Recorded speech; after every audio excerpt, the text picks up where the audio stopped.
This screen has separated the outer glass. Use a single-sided blade to cut off the remaining glue on the bracket. The contact area of the blade must be controlled.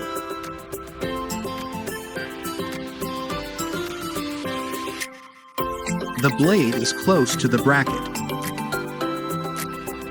Use even speed and pressure to scrape the glue away.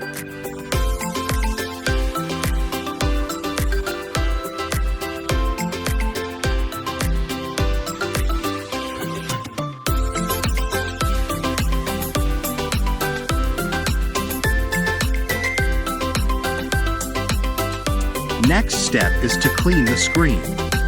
Place new glass under UV light to remove wrinkles. Apply glue around the glass. Scrape off excess glue from the edge of the glass.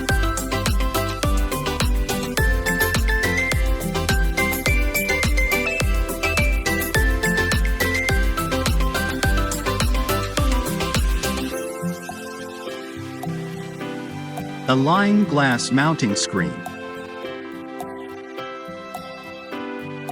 Now put it into the vacuum laminating machine. Next, removing bubbles. Perfect after removing bubbles. Power on test screen function.